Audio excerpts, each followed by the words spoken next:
Dallas. Aux abords du centre-ville, la voie de chemin de fer de l'Union Pacific passe au-dessus d'une triple voie rapide près de Dealey Plaza. Au nord de la place s'élèvent la prison centrale, le palais de justice et le dépôt de livres scolaires.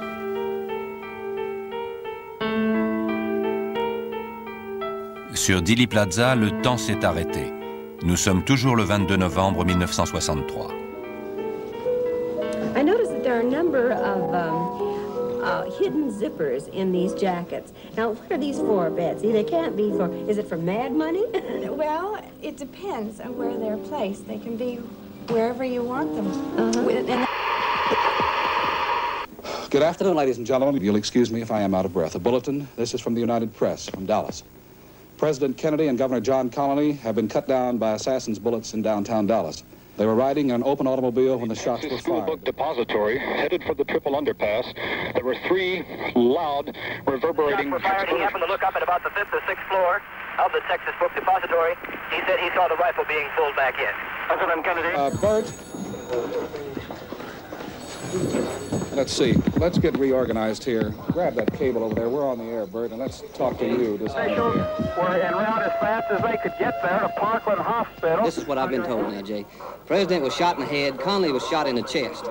Both of them are still alive when I left the hospital. Do you have some film? And, yeah, I have film at the hospital. You get the film and see if you can get it developed real quick, yeah, and we'll put it on the air. And, a priest has been ordered. Emergency supplies of blood also being rushed to the hospital. Just a moment. We have a bulletin coming in. When I first looked over the balcony to where the chaos was taking place, this gentleman and his wife and 2 children were on the grass. And we heard a blast, and the president looked like that he jumped up in his seat, and then we seen him get shot in the side of the head, and he fell back in the seat. And Governor Connally was holding his stomach. Nobody moved. Everyone seemed stunned. A few seemed to look around, wondering who has the firecrackers. The gentleman just walked in our studio that I am meeting for the first time, as well as you. This is WFAA-TV in Dallas, Texas. May I have your name, please, sir? My name is Abraham Zapruder. Mr. Zapruder? Zapruder, yes, sir. Zapruder. And would you tell us your story, please, sir? I got out and about a half hour earlier, getting a good spot to shoot some pictures.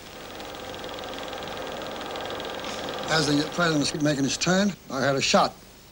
And he slumped to the side like this. Then I had another shot or 2. I couldn't say what it was, 1 or 2. And I saw his head practically open up, all blood and everything. And I kept on shooting. That's about all. I'm just sick again. I think that pretty well expresses the entire feelings of the whole world. 2 heures plus tard, un suspect avait été arrêté. Lee Harvey Oswald, 24 ans, marxiste et fervent défenseur de Fidel Castro, qui avait quelques années plus tôt fui les États-Unis pour s'installer en Union soviétique. Le premier rapport de police, établi aux environs de minuit, le 26 novembre, précisait que Lee Oswald avait agi dans le cadre d'un complot communiste international, dont l'objectif était d'assassiner le président John Kennedy.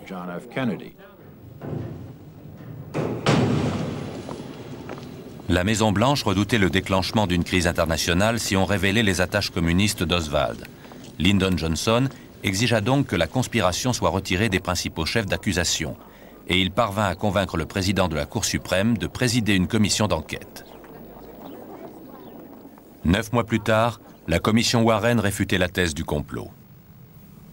Mais en 1979, une commission de la Chambre des représentants concluait que le président Kennedy avait sans doute été effectivement victime d'un complot. Depuis, 2000 ouvrages et de nombreux films sont venus alimenter cette thèse, accusant tour à tour la CIA, le FBI, le Pentagone, Fidel Castro, les Cubains anticastristes, le KGB, la mafia, des pétroliers de droite, jusqu'à Lyndon Johnson lui-même, d'avoir assassiné John Kennedy. Au cours des 30 dernières années, Oswald est presque devenu accessoire dans cette histoire. Il a fini par disparaître sous une montagne de détails, rapports balistiques, expertise médico-légale, éventuels conspirateurs. Mais tout cela ne permet absolument pas de comprendre la personnalité et les motivations de Lee Harvey Oswald.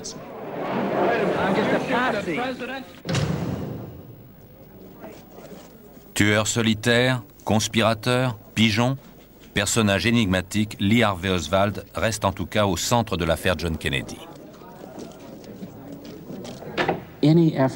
Jamais on ne pourra comprendre ce qui s'est réellement passé à Dallas si on ne sait pas qui était Lee Harvey Oswald. Or, Lee Harvey Oswald reste une énigme pour tout le monde, une énigme enveloppée de mystère. Le moins qu'on puisse dire, c'est que ce n'est pas un homme facile à comprendre. Et tout espoir de trouver une explication simple s'est envolé il y a plus de 30 ans, le jour où Oswald est tombé à son tour sous la balle d'un autre meurtrier.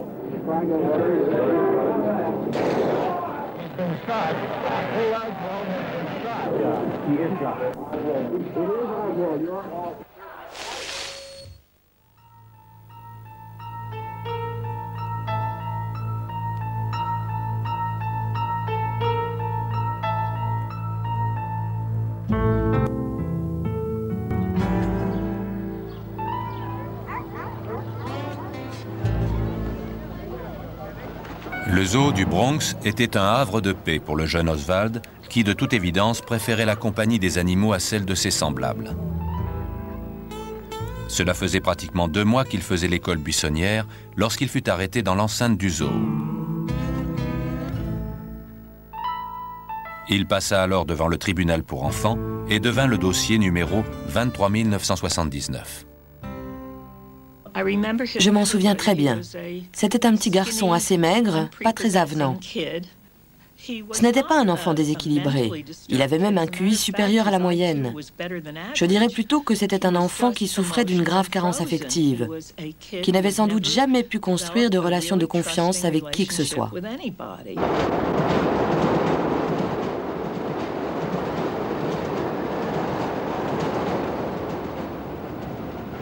Lee faisait l'école buissonnière, mais ce n'était pas un délinquant. Il passait ses journées seul à parcourir les lignes du métro new-yorkais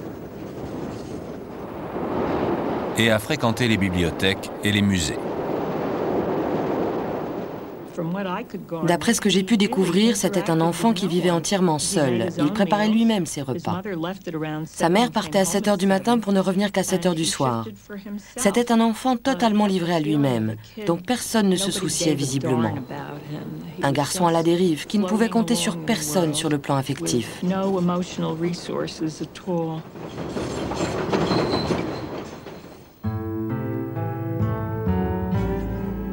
Lee Oswald était né à la Nouvelle-Orléans en 1939 et n'avait jamais connu son père. Notre père est mort 2 mois avant sa naissance, ce qui a eu des répercussions considérables sur sa personnalité. Ce dont il a certainement le plus souffert par rapport à moi, c'est de ne pas avoir eu de vraie vie de famille. Il n'a jamais connu cette sécurité dans laquelle nous avions grandi, et c'est ce manque de stabilité qui, je pense, l'a beaucoup marqué. Je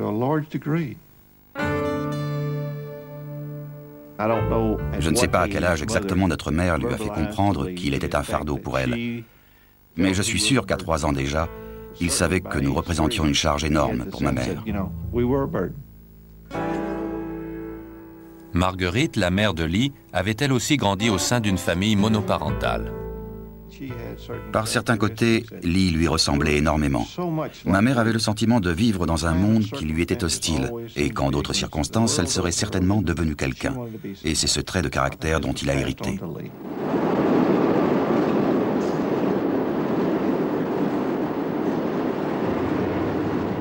À 13 ans, Lee emménage avec sa mère dans un petit appartement du Bronx. Son enfance lui a déjà appris que la vie était profondément injuste et cette injustice le conduit tout droit au socialisme. À l'époque où je cherchais à donner un sens à ma vie, j'ai découvert la littérature socialiste. J'ai toujours dû dénicher mes livres au fin fond des bibliothèques, sur des étagères poussiéreuses.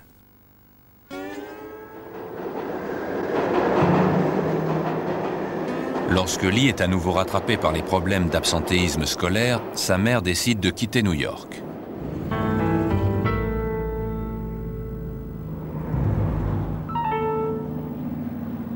Il retourne à la Nouvelle-Orléans et s'installe dans une rue assez mal famée à 2 pas du quartier français. Pourtant, les convictions socialistes de Lee semblent lui avoir permis d'échapper aux viles tentations de son quartier. Messieurs, J'ai 16 ans et j'aimerais recevoir de plus amples informations sur votre association pour la jeunesse socialiste et savoir notamment s'il existe une cellule près de chez moi. Je suis marxiste et j'étudie les théories sociales depuis plus de 15 mois. Je suis très intéressé par votre association. Sincèrement, Lee Oswald. Malgré ses idées marxistes, il devient élève officier de la Civil Air Patrol, qui prépare les jeunes soldats à la guerre aérienne et atomique. Il veut suivre l'exemple de ses frères aînés qui se sont engagés dans l'armée. Comme le reste de sa vie le démontrera, Oswald n'est pas à une contradiction près.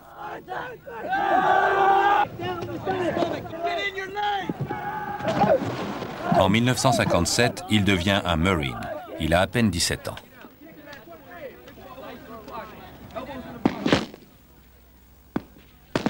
Là, il suit un entraînement intensif de tir.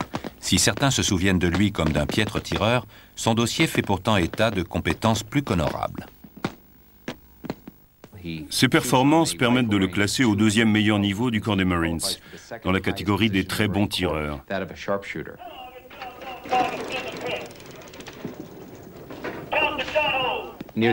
À la fin de son séjour chez les Marines en 1959, il participa à un autre concours et se qualifia cette fois bon tireur. Ce qui signifie que 8 fois sur 10, il était capable de toucher la cible à une distance de 180 mètres.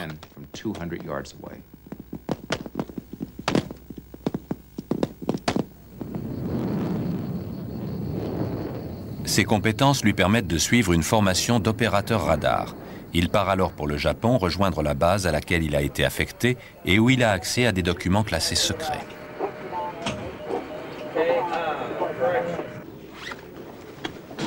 Quand il s'est engagé, Oswald espérait beaucoup de l'infanterie de marine, mais il a en fait très vite déchanté.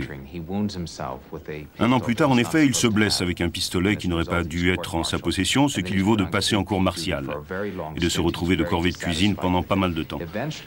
Il est fou de rage, et lorsqu'il rencontre dans un bar le sergent qu'il tient pour responsable de son sort, il le provoque et ils en viennent aux mains.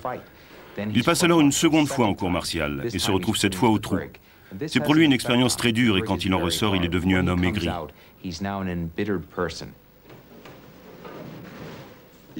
Si on se plaignait d'avoir telle ou telle corvée à faire, comme une marche, ou le nettoyage de la caserne, ou je ne sais quoi encore, il disait que c'était parce que nous avions un gouvernement capitaliste que nous étions obligés de faire ça, et que si on avait eu Karl Marx à la tête du pays, ça se passerait autrement.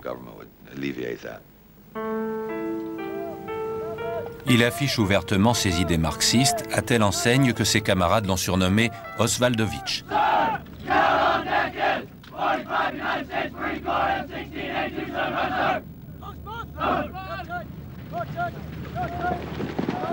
Il sollicite une libération anticipée et le jour où il reçoit l'accord de l'armée, il dépose une demande de passeport.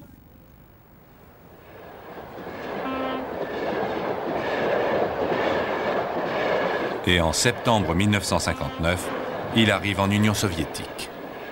Il a préparé son voyage dans le plus grand secret. Certains se sont d'ailleurs demandé si les services de renseignement soviétiques n'avaient pas financé son périple. Marxiste, ayant eu de surcroît accès à des documents militaires classés secrets, Oswald a incontestablement le profil type d'un transfuge de la guerre froide. On ne sait d'ailleurs toujours pas aujourd'hui comment Oswald, qui n'avait que $200 sur son compte, a pu arriver à Moscou en première classe, louer une voiture, ainsi que les services d'un chauffeur et d'un guide d'Intourist.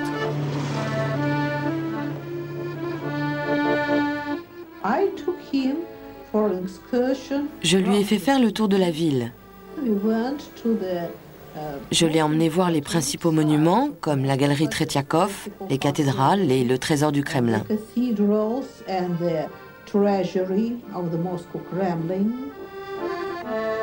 Mais Oswald ne semble guère s'intéresser aux monuments moscovites.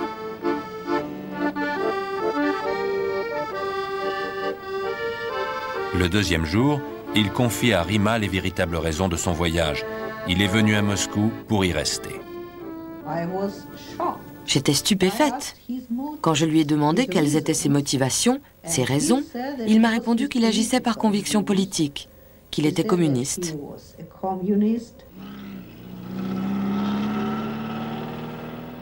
Rima se charge alors de faire parvenir sa demande aux autorités soviétiques. C'est dans ce qu'il appelle son journal historique qu'on peut lire sa réaction lorsqu'il prend connaissance de la réponse des autorités. Il faut que je parte ce soir. Mon visa expire à 20 h. Je suis dégoûté. J'avais tellement d'espoir. Je me retire dans ma chambre.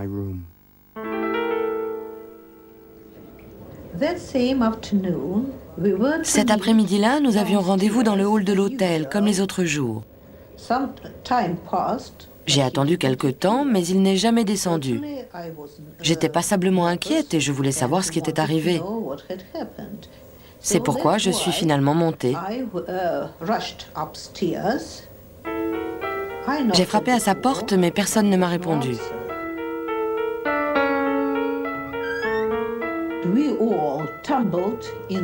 Nous sommes rentrés dans la chambre et derrière les 2 employés de l'hôtel que j'avais appelés, j'ai vu Lee dans la baignoire. Il y avait de l'eau dans le fond de la baignoire. L'eau était rouge, c'était du sang. Lee s'était ouvert les veines.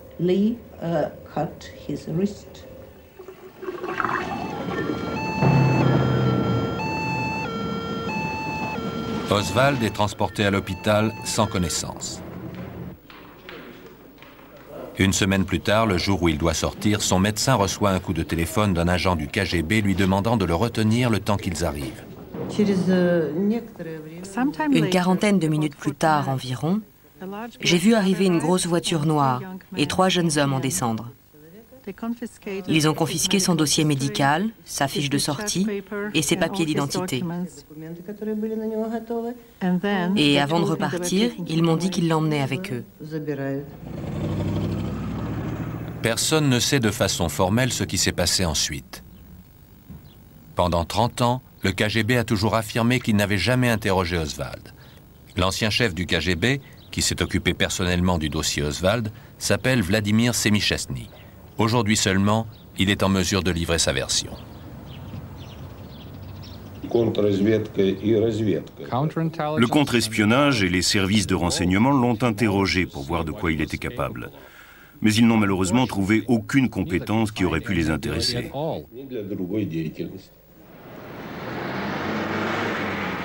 Le KGB installe Oswald dans un hôtel, le temps de décider de son sort.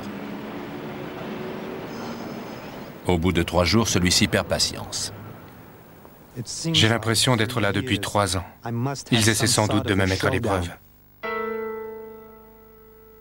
Il se rend à l'ambassade américaine et demande à rencontrer le consul.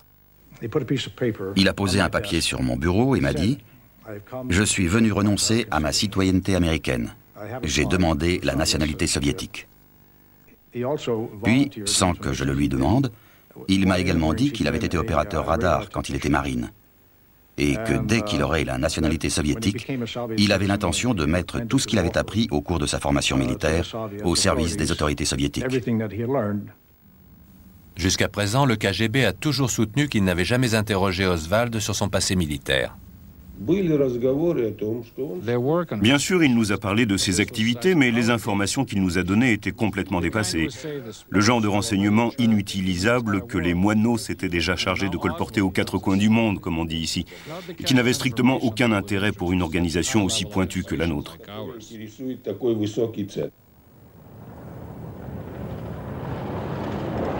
À ce moment-là, le Kremlin avait déjà eu vent de la tentative de suicide d'Oswald.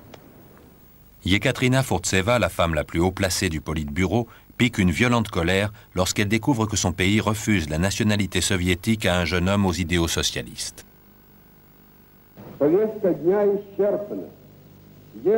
Elle use de son influence auprès de Nikita Khrouchtchev pour que le KGB revienne sur sa décision. S'il insiste pour rester, qu'il reste. On ne va tout de même pas s'exposer à un scandale international à cause d'un inconnu. Nous étions persuadés qu'il réessayerait de nous faire chanter, qu'il ne s'en tiendrait pas là, et qu'il serait alors difficile de résoudre le problème s'il restait à Moscou. Nous avons donc décidé de l'envoyer à Minsk. En janvier 1960, Lee arrive à Minsk. On lui trouve un emploi dans une usine fabriquant des postes de télévision et, luxe inouï pour un jeune célibataire, on lui attribue un bel appartement pour lui tout seul, dans lequel, bien sûr, le KGB a fait installer un micro au plafond. Un Américain à Minsk est un événement, et Lee est rapidement adopté par un petit groupe d'étudiants heureux de pouvoir profiter de sa présence pour améliorer leur anglais. L'un d'eux l'enregistre pour pouvoir étudier son accent du Sud. Je lui ai donné des extraits à lire, dont certains tirés de l'œuvre de Shakespeare, comme Othello, et d'autres d'Ernest Hemingway.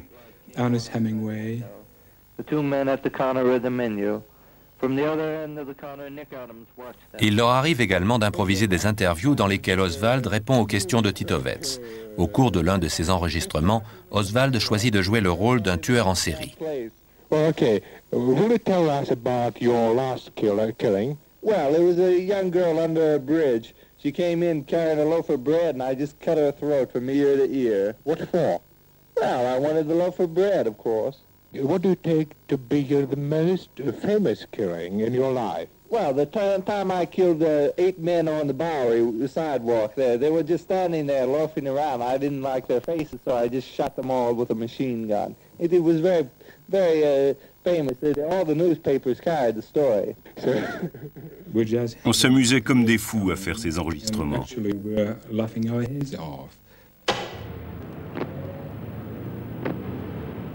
À Minsk, le rêve d'Oswald est devenu réalité.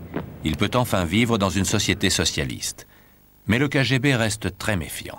Il continue à se demander si ce jeune Américain n'est pas un faux transfuge qui émarge à la CIA. Dans l'usine où travaille Oswald, ses nouveaux amis et collègues ont pour instruction de tenir le KGB au courant de ses activités. Un agent du KGB est venu me voir. Et il s'est présenté comme ça. Et puis il m'a dit, votre pays vous le demande, votre pays vous l'ordonne. Il y a un étranger ici. Faites-le dans l'intérêt de votre pays, dans l'intérêt de la sécurité nationale, etc. J'ai raconté à Oswald que j'avais eu la visite de cet homme 1 an après. J'ai rencontré les agents du KGB 3 ou 4 fois. Ils voulaient que je le fasse parler. J'étais censé lui poser telle ou telle question et leur rapporter ses réactions.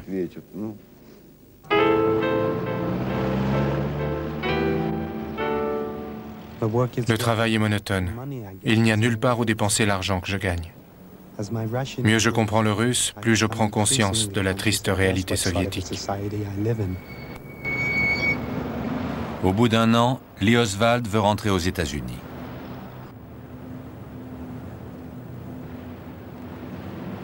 C'est alors que lors d'un bal organisé au Palais de la Culture, il rencontre Marina Prusakova. C'était une jeune femme très séduisante, très bien habillée. Nous sommes allés la voir, et de but en blanc, Lee Harvey Oswald lui a dit qu'il aimerait sortir avec elle. Nous étions là, juste à côté de cette colonne.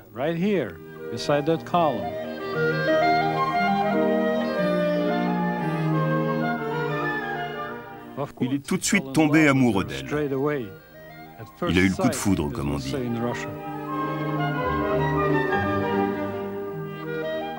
Marina Oswald n'a pas souhaité s'exprimer dans le cadre de ce film, mais elle a beaucoup parlé avec Priscilla Macmillan, auteure d'un livre sur la vie du jeune couple, avec qui elle s'est liée d'amitié après l'assassinat de John Kennedy.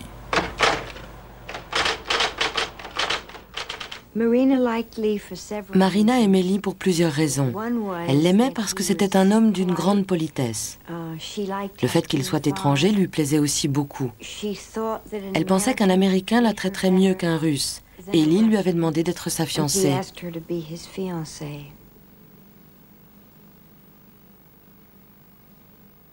6 semaines après leur rencontre, Lee et Marina célèbrent leur mariage et emménagent ensemble. Ce ne sera jamais le mariage idéal.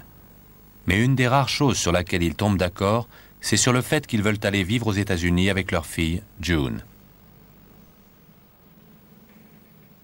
Grâce au micro installé au plafond, le KGB ne perd rien des disputes de plus en plus violentes qui déchirent le jeune couple. Et après 2 ans et demi d'écoute, le KGB doit se rendre à l'évidence. Nous sommes finalement parvenus à la conclusion qu'il ne travaillait pas pour les renseignements américains.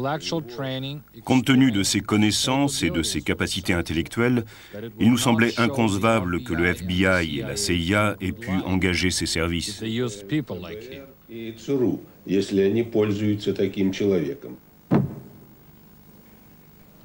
Finalement donc, après 2 ans et demi passés en Union soviétique, Oswald obtient son visa de sortie.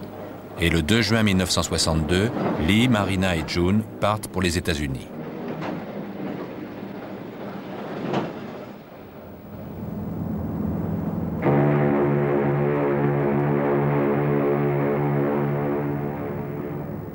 Ils débarquent à New York et prennent l'avion pour Dallas. Lee s'était préparé à répondre aux questions des journalistes qu'il imaginait trouver en sortant du bateau ou à sa descente d'avion. Et je pense qu'il a été surpris de ne trouver personne en arrivant à Dallas, car il m'a dit « Tiens, il n'y a pas de journaliste ». Ce à quoi j'ai répondu « Oui, je sais, j'ai tout fait pour ne pas ébruiter la nouvelle ». Il n'a rien ajouté, mais j'ai bien vu qu'il était déçu.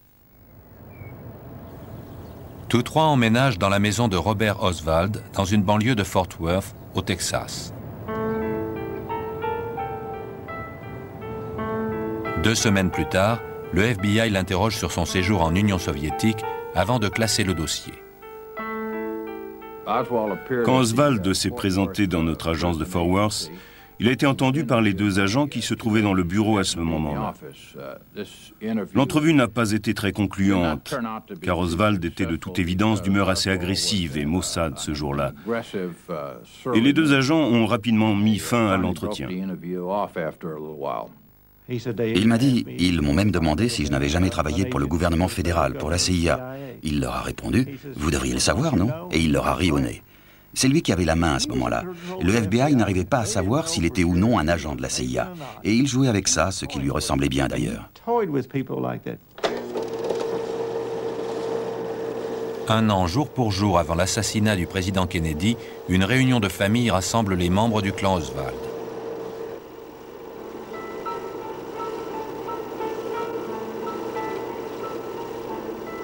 Thanksgiving, le 22 novembre 1962. Tout le monde est ravi, heureux de se retrouver. Tout se passe à merveille. Lee a l'air lui aussi très détendu. Il ne semble pas avoir de soucis, ni de problèmes particuliers. Lee Harvey Oswald ne va pourtant pas aussi bien qu'il y paraît. Lee était de plus en plus tendu et il s'était même mis à frapper Marina, ce qu'il n'avait encore jamais fait. Au cours de l'hiver, ses accès de violence à son égard furent de plus en plus fréquents et de plus en plus durs.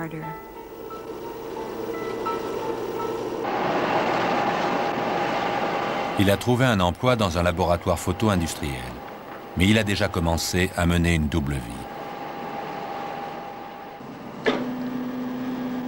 Et grâce à ses compétences, il n'a aucun mal à se forger une nouvelle identité. Il se fabrique ainsi une fausse carte d'identité au nom de Alec J. Idle, dont il va se servir à maintes reprises.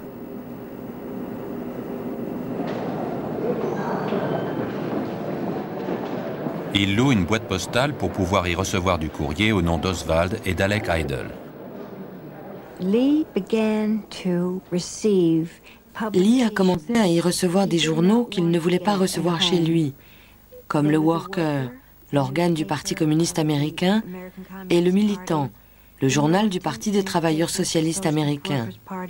Des publications qu'il voulait recevoir sans que son propriétaire le sache. La presse de gauche traite de sujets qui lui tiennent à cœur comme les droits civiques des Noirs ou Fidel Castro. Déçu par le communisme soviétique, il considère désormais Cuba comme l'idéal marxiste.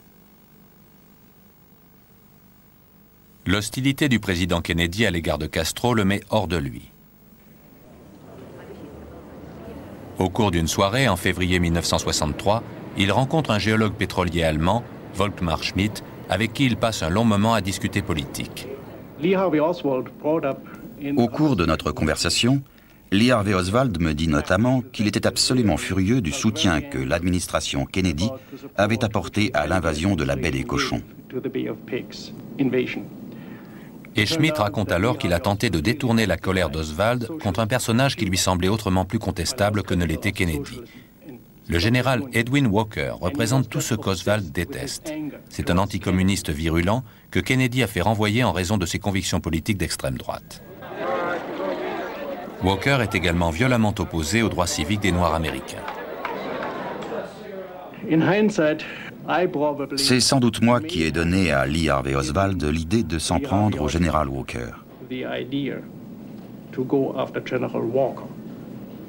Ou peut-être en a-t-il eu l'idée tout seul.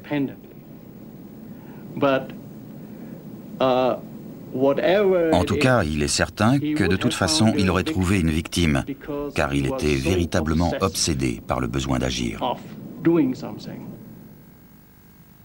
Oswald a déjà utilisé le nom de Heydel pour commander un calibre 38 par correspondance.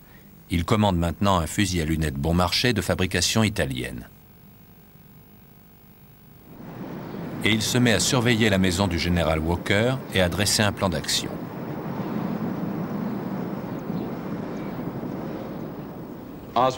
Oswald avait minutieusement préparé son opération. On a retrouvé des photos de la maison de Walker, d'autres de l'endroit où il avait l'intention de cacher son fusil, des cartes soigneusement étudiées, des déclarations politiques. Il était bien décidé à faire de cette opération un événement historique, et ces documents étaient destinés à être laissés sur place. Le fusil arrive enfin par la poste. Et Oswald ne peut s'empêcher de montrer sa nouvelle acquisition à Marina, alors occupée à étendre le linge dans l'arrière-cour. Il lui demande même de prendre des photos. Quand elle l'a vu arriver entièrement vêtu de noir, le fusil à la main et le pistolet à la ceinture, elle a éclaté de rire et lui a demandé ce qu'il fabriquait dans cet accoutrement. Lee s'est contenté de lui demander de le prendre en photo. Nombreux sont ceux qui, comme le cinéaste Oliver Stone, ont contesté l'authenticité de la photographie de l'arrière-cour. Lorsqu'on lui a montré ces photos, Oswald a nié avoir jamais possédé un fusil et soutenu que ce n'était pas lui sur la photo. D'après lui, il s'agissait d'une photo truquée. Marina a déclaré sous serment qu'elle avait pris ces photos. Elle a même identifié l'appareil. Le FBI a par la suite démontré, sans qu'aucun doute ne soit possible, qu'il s'agissait bien là du même appareil qui avait pris les photos d'Oswald. Nous sommes même allés plus loin. Avec l'aide d'un comité d'experts photographes, nous avons très soigneusement étudié ces photos en tenant compte des accusations selon lesquelles les ombres n'étaient pas cohérentes. Et notre comité a démontré, avec force détail, que ces ombres n'avaient strictement rien d'anormal et que les sceptiques n'avaient tout simplement pas pris en compte les lois de l'optique. Oswald offre un tirage de cette photo à un ami. Au dos, quelqu'un a écrit en russe « Chasseur de fascistes, ha ha ha ». Et en bas, il y a la signature d'Oswald. Le 1er avril, Lee est renvoyé de son travail. D'après Marina, il consacre plusieurs soirées à des exercices de tir. Et toujours selon elle, le 12 avril, il ne rentre pas du tout de la nuit.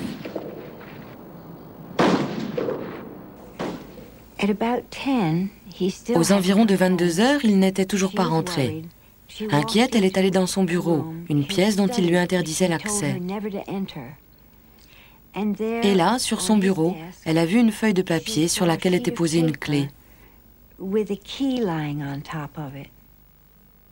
Lee lui a laissé une lettre écrite en russe. Voici la clé de ma boîte postale. Tu peux jeter mes vêtements, mais pour ce qui est de mes papiers personnels, je préférerais que tu les gardes.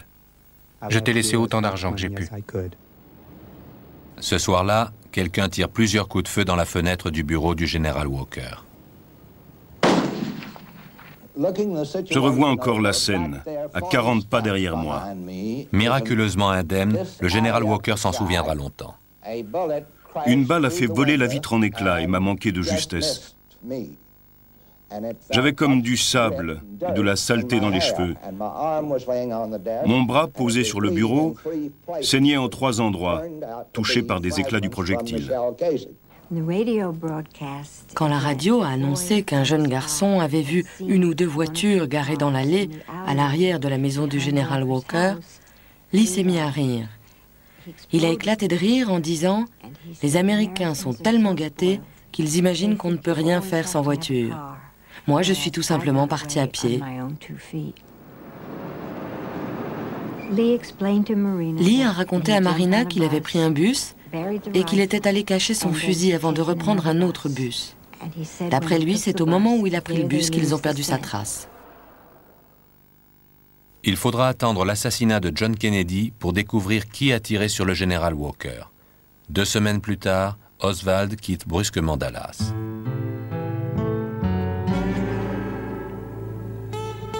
En avril 1963, Lee Harvey Oswald retourne à la Nouvelle-Orléans.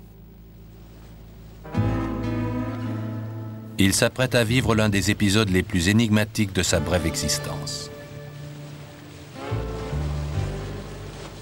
Il règne alors dans cette ville, théâtre d'innombrables intrigues, un véritable climat de paranoïa.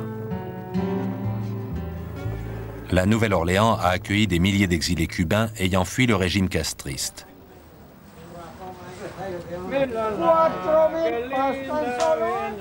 À l'instar des réfugiés cubains de Miami, ces hommes que Castro a surnommés les gusanas, les asticots, sont farouchement anticommunistes.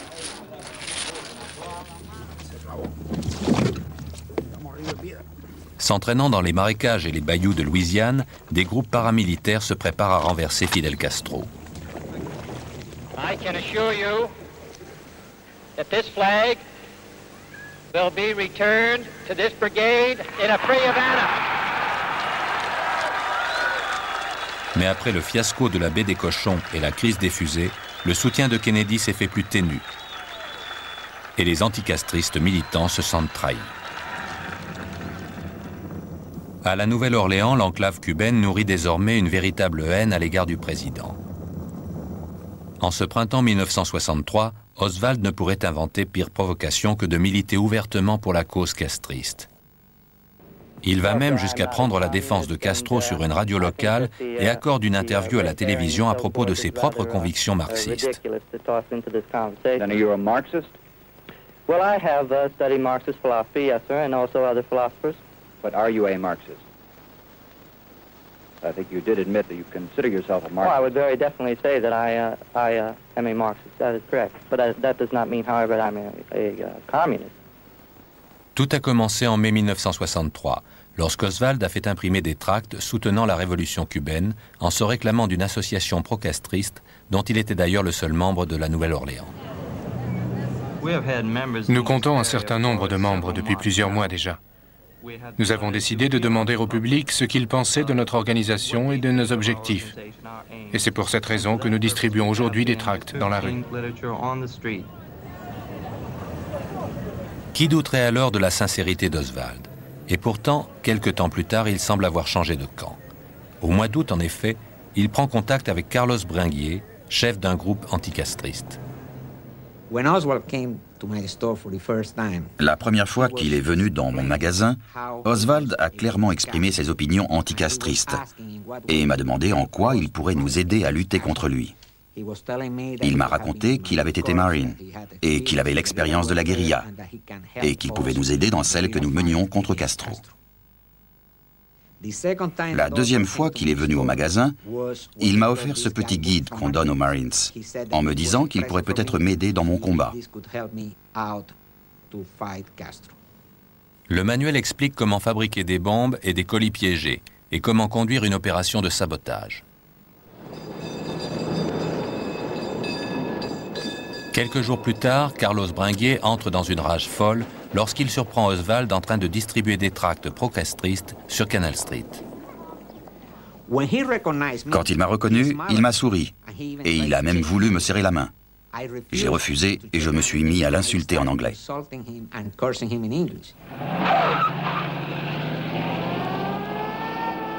Lorsque la police arrive sur les lieux, un cinéaste amateur est déjà en train de filmer la foule de Cubains en colère qui s'est rassemblée autour d'Oswald. Quand nous sommes descendus de la voiture et que nous nous sommes dirigés vers l'attroupement, il y avait une dizaine de latino-américains massés autour de lui, qui l'insultaient et le sommaient de leur donner ses tracts pour qu'ils puissent les jeter.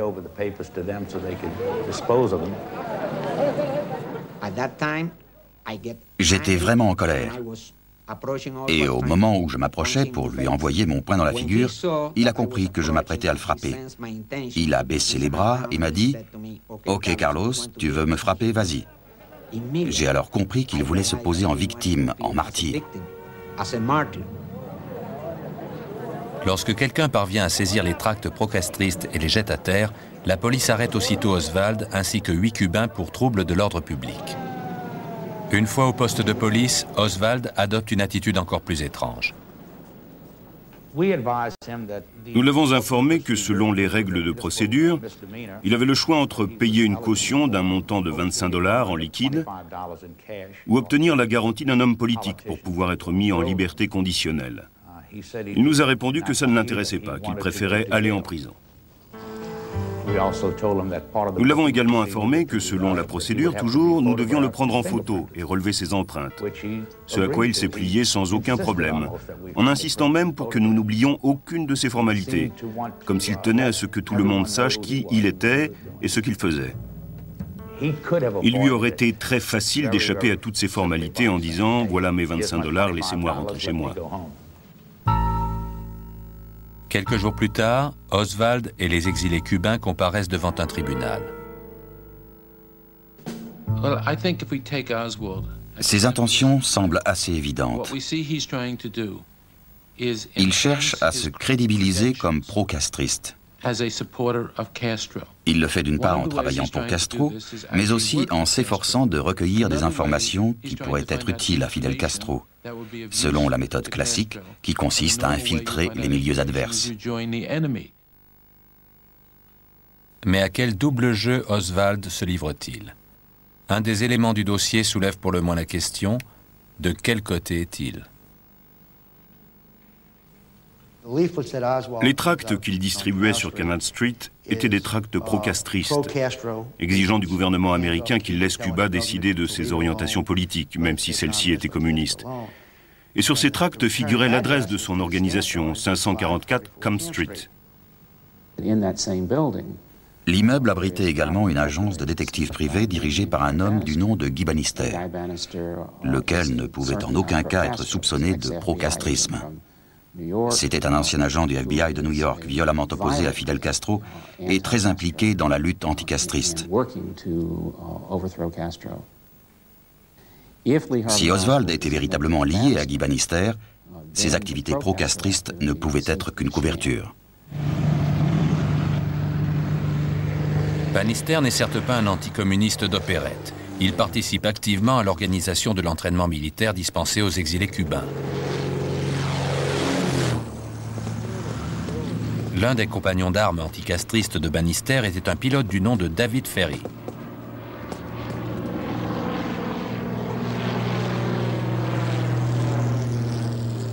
Ferry avait participé à de nombreuses et dangereuses missions sur Cuba et avait comme par hasard instruit des élèves officiers de la Civil Air Patrol dans les années 50, à l'époque où le jeune Lee Oswald était lui-même élève officier.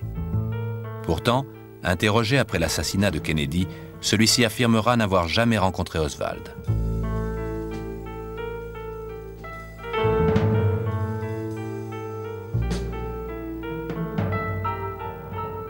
Or, nos recherches pour la réalisation de ce film nous ont fait découvrir cette photo prise en 1955 lors d'un repas en plein air des élèves officiers, preuve que Ferry et Oswald se connaissaient.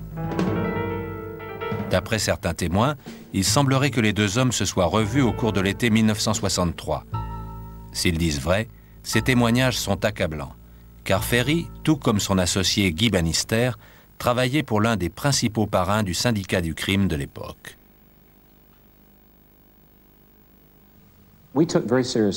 Nous avons pris très au sérieux l'éventuelle participation de la mafia dans l'assassinat du président. Le FBI avait mis sur écoute les principaux chefs de file du syndicat du crime.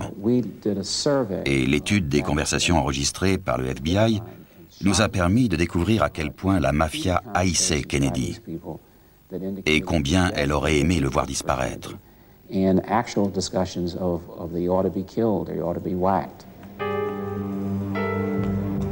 Et personne ne hait plus les Kennedy que Carlos Marcello, le parrain de la mafia de la Nouvelle-Orléans. En 1963, Robert Kennedy a personnellement ordonné son arrestation et son expulsion, ce que ce dernier a vécu comme une véritable humiliation.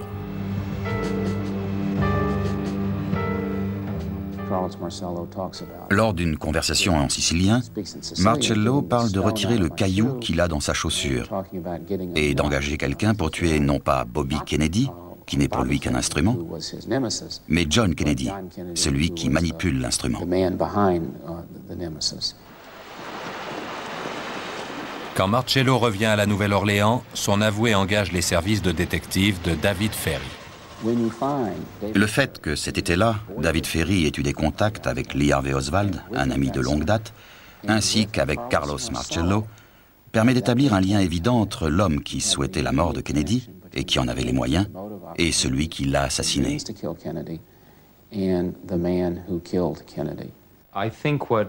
Les détracteurs de la thèse du complot cherchent souvent à faire remonter ces liens un peu trop loin. D'après eux, Oswald connaissait Ferry. Ferry a fait des enquêtes pour Marcello, de même que Bannister, et Marcello détestait Kennedy. Donc c'est Marcello qui a demandé à Bannister de tuer Kennedy, qui en a lui-même donné l'ordre à Oswald. Toutes ces suppositions sont très séduisantes mais ne reposent sur aucune preuve. Si Lee Oswald avait des liens secrets avec les forces anticastristes ou avec la mafia, la nature de ces relations reste incertaine. Et à ces accusations invérifiables s'oppose le fait bien concret que les activités pro-castristes d'Oswald ne vont pas tarder à attirer l'attention d'une organisation anticommuniste du nom d'INCA. These are officials of INCA, the Information Council of the Americas, an organization which, through its truth tapes and film productions, reaches millions of people in the hemisphere. Ed Butler, who conceived and initiated the organization. As executive vice president, he is in charge of the INCA program and engages in direct personal conflict with communism. Lorsqu'en août 63, Ed Butler et Carlos Bringuier sont invités à participer à une émission radiophonique en face-à-face avec Lee Oswald, Butler prend soin de faire quelques recherches préalables. Nous avons découvert, après que j'ai accepté l'interview, qu'Oswald avait émigré en Union soviétique. Cette information venait des dossiers de la Commission des activités anti-américaines de la Chambre des représentants, en réponse à ma demande. Qu'ils avaient eux-mêmes trouvé où? Dans les journaux, la presse de l'époque. Ils m'ont envoyé des coupures de journaux parus à l'époque racontant sa fuite en Union soviétique. Après la mort d'Oswald, les autres intervenants ont accepté de reconstituer l'émission devant les caméras. La voix d'Oswald enregistrée leur donnait la réplique. And now back to conversation carte blanche. Here again, Bill Slatter. Mr. Oswald, as you might imagine, is on the hot seat tonight, and I believe you have a question for him. I would like to know, is it fair play for Cuba committee or fair play for Russia committee? Well, that is, of course, very provocative and question. I don't think it requires an answer. Oh, I see. Well, would you say then that the Fair Play for Cuba Committee is not a communist-run organization? We have been investigated from several points of view. That is, points of view of taxes, allegiance, aversion, and so forth. The findings have been, as I say, absolutely zero. Although I don't know that you admit that you either are a communist or have been. Could you straighten out that point? Are you or have you been a communist? Oswald ne sait pas alors que ses contradicteurs sont parfaitement informés de l'épisode soviétique de sa vie, et ceux-ci vont pouvoir le démasquer en direct. Mr. Butler brought some newspaper clippings to my attention.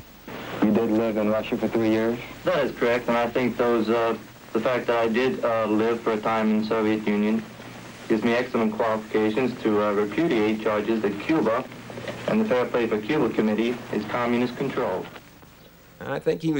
Je pense qu'il a été surpris, mais il s'en est très bien tiré, avec beaucoup de sang-froid. Cette révélation compromettait sa crédibilité, et pourtant il a réussi à s'en sortir à son avantage, ce qui montre qu'il avait beaucoup plus d'aplomb que ce que la plupart des gens croyaient. Gentlemen, I'm going to have to interrupt. Our time is almost up. Thank you very much and good evening. La dernière chose dont je me souviens, c'est Oswald sortant un carnet de sa poche, levant les yeux vers moi, me décochant un regard plein de haine et me demandant mon nom, mon adresse et mon numéro de téléphone. Il les a notés, il a ensuite refermé son carnet d'un geste brusque et m'a regardé de son air méprisant. Je suis parti d'un côté et lui de l'autre. Chez eux, Marina ne découvrira aucune preuve des activités d'extrême droite présumées de son mari.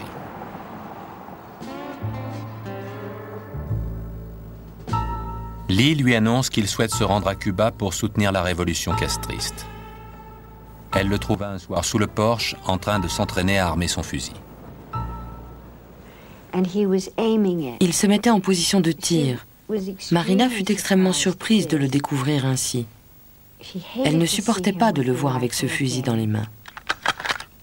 Pourtant, il a continué à s'entraîner de la fin août au début du mois de septembre.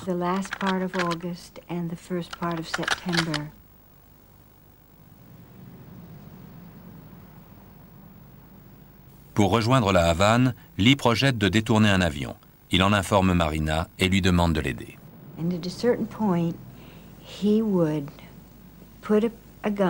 Au moment où Lee aurait braqué son arme dans le dos du pilote, elle se serait levée et aurait tenu à distance l'ensemble des passagers avec son pistolet. Elle leur aurait parlé, leur aurait demandé de se taire, ce qui a beaucoup fait rire Marina, qui lui a répondu « Tu oublies que je ne parle pas anglais? Comment vais-je me faire comprendre ?» Ces rires lui ont finalement fait renoncer à son projet. Et puis il est rentré un jour en disant « J'ai trouvé un moyen légal de m'y rendre. Je vais passer par le Mexique. »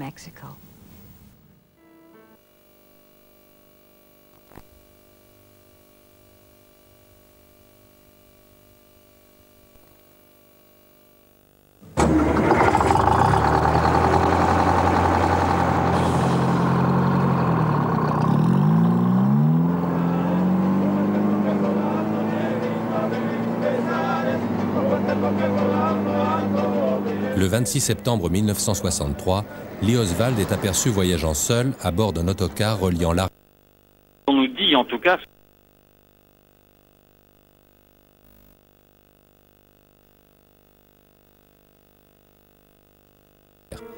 Il a emporté avec lui toute une série de documents sur ses activités politiques, dont des tracts de l'organisation pro-castriste à laquelle il appartient et des comptes rendus de ses interventions à la radio et à la télévision.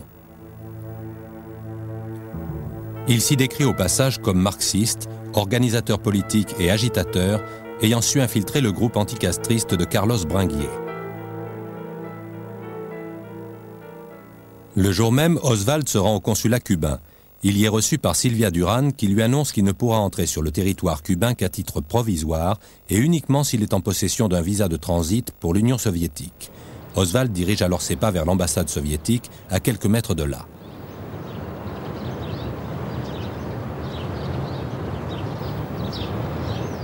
Tout au long de l'été, les Oswald ont tenté d'obtenir un visa de retour en Union soviétique. Et Lee a dit à Marina qu'il passerait par Cuba et la retrouverait à Leningrad. À l'ambassade soviétique, il rencontre 3 agents consulaires qui sont en fait des agents du KGB qui travaillent là sous couverture diplomatique. Dans cette interview, la première qu'ils aient jamais accordée sur ce sujet, ils se souviennent qu'il est arrivé les mains tremblantes et dans un état de grande nervosité.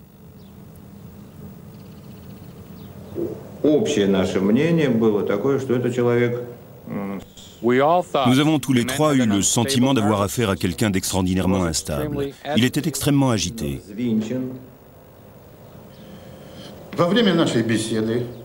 Au cours de la conversation, Oswald n'a pas arrêté de farfouiller dans ses poches pour en sortir toutes sortes de papiers. Il a ensuite sorti un revolver qu'il a posé devant lui.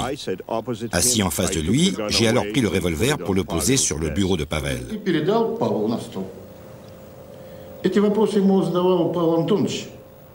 Pavel lui a alors demandé « Pourquoi êtes-vous venu avec un revolver? Pourquoi portez-vous une arme sur vous ?» Ce à quoi il a répondu « J'ai peur du FBI. Ils en ont après moi. J'ai besoin d'un revolver pour me défendre, pour ma sécurité. » C'est ce qu'il m'a dit.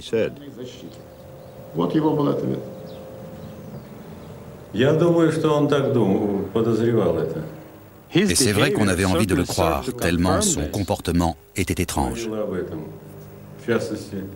Valérie a constaté qu'en sortant de l'ambassade, il a remonté son col, comme s'il cherchait à se cacher, à échapper à des poursuivants. Oswald sait à présent qu'il lui faudra des mois avant d'obtenir un visa soviétique et que sans celui-ci, l'entrée en territoire cubain lui est interdite. Lorsque Sylvia Durán le lui a expliqué, il l'a très mal pris. Quand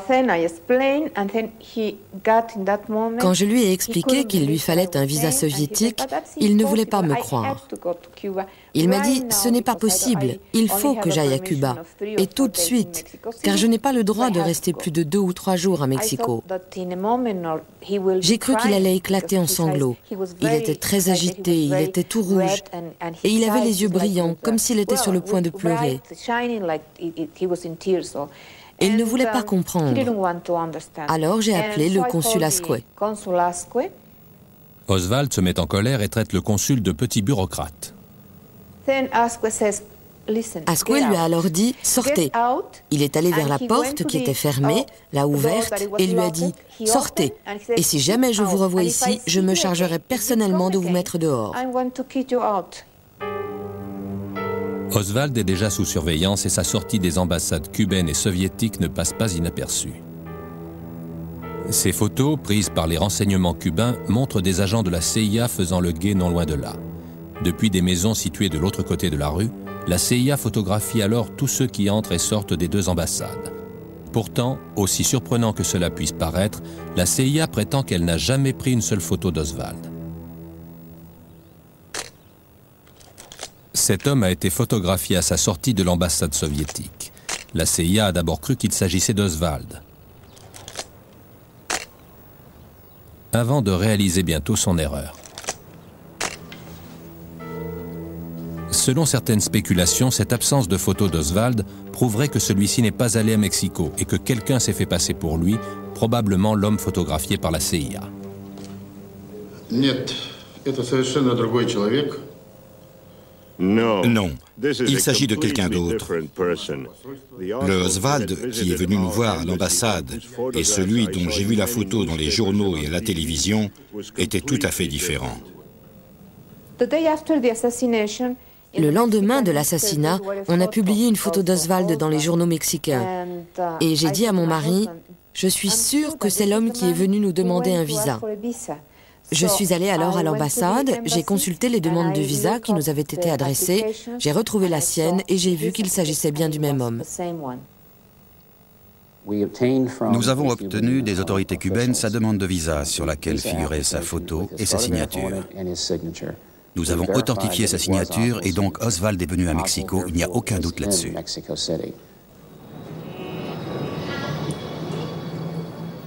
Le voyage d'Oswald à Mexico a été un échec sur toute la ligne. Ni les Cubains, ni les Soviétiques ne veulent de lui. Tous ses projets de se battre un jour aux côtés de Fidel Castro et de retourner en Union soviétique se sont effondrés. Il n'a plus d'autre choix que de rentrer aux États-Unis. Un matin d'octobre, Oswald monte à nouveau dans un autocar, cette fois en direction du nord.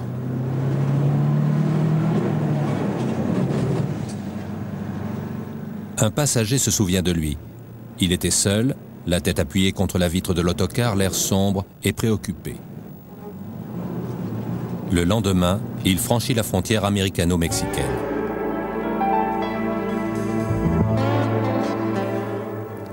Cette semaine avant que le cortège présidentiel ne mène John Fitzgerald Kennedy vers son destin tragique, Lee Harvey Oswald est de retour à Dallas. Sans domicile, il descend dans un foyer de la YMCA.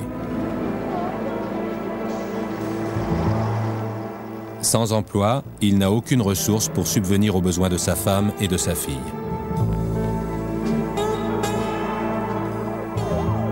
Il n'a pas eu non plus de quoi régler les honoraires des médecins qui avaient soigné sa femme, Marina, et celle-ci a dû accepter l'hospitalité de leur ami Ruth Payne. Peu de temps après son retour au Texas, alors que Lee était sans emploi et qu'il avait besoin d'en trouver un, une voisine nous a dit que son frère travaillait au dépôt de livres scolaires et qu'elle pensait qu'ils embauchaient encore. J'ai alors appelé le dépôt de livres scolaires pour voir s'il y avait des possibilités de ce côté-là. C'est donc dans des circonstances tout à fait normales qu'Oswald semble avoir été engagé au dépôt de livres scolaires. On lui propose un poste de magasinier, pas très bien payé et sans grande perspective d'avenir. Il rentrait tous les week-ends.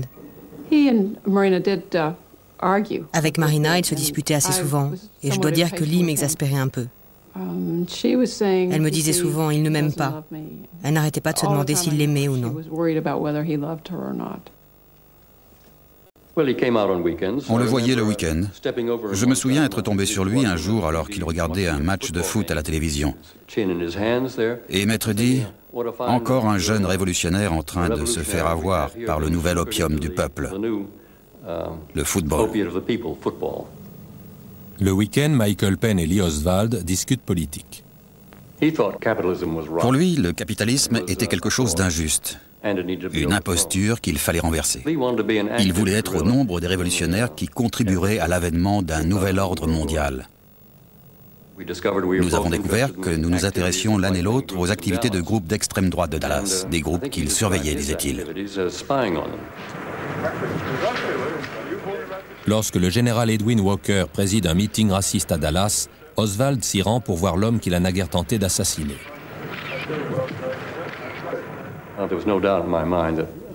Pour lui, la violence était le seul moyen efficace de parvenir à quoi que ce soit. Il ne voulait pas gaspiller son temps à essayer de réformer le système.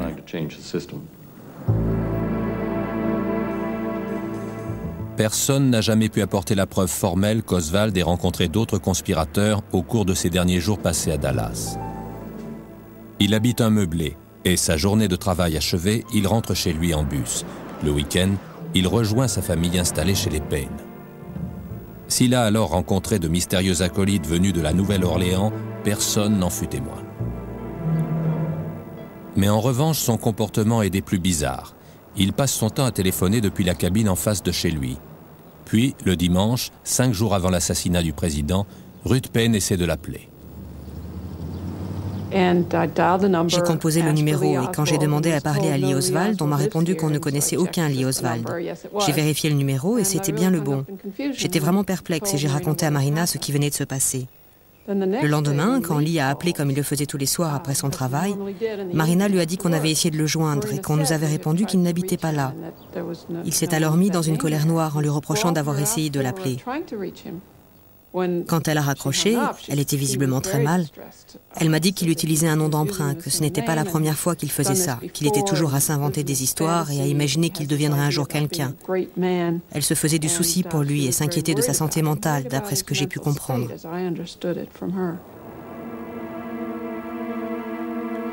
Le mercredi soir, 2 jours avant l'attentat, Oswald regarde un reportage à la télévision sur la prochaine visite du président Kennedy à Dallas. L'événement fait aussi la une des journaux locaux qui publient l'itinéraire du cortège présidentiel. John Kennedy doit arriver à Dallas par avion et traverser ensuite le centre-ville en voiture. Il a été décidé que le cortège passerait par Dealey Plaza, sous les fenêtres même du dépôt de livres scolaires.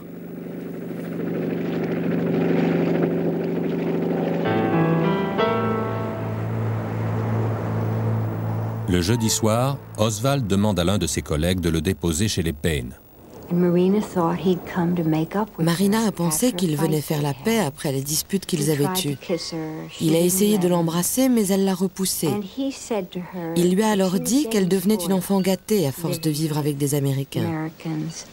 Un peu plus tôt, au cours de la soirée, il lui avait demandé à 3 reprises de venir vivre avec lui à Dallas, en lui disant que si elle acceptait, il leur trouverait un appartement dès le lendemain. Mais Marina lui en veut toujours et refuse. Au cours de cette même soirée, Oswald fait un tour au garage, l'endroit où il range son fusil.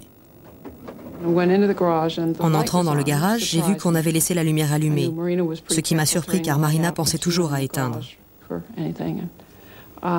Étant donné que je n'y étais pas allée, je me suis dit que ça devait être Lee et qu'il avait oublié d'éteindre. Le lendemain, Lee Oswald se lève de bonne heure. Il insiste pour que Marina reste au lit et se prépare un café. Il embrasse ensuite les enfants et dit au revoir à Marina.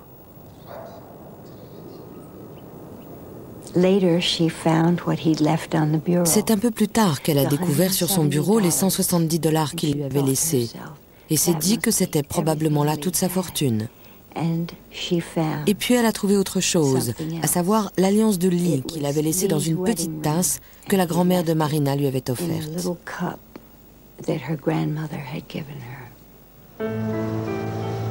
En quittant la maison des Payne, Oswald porte un grand sac en papier.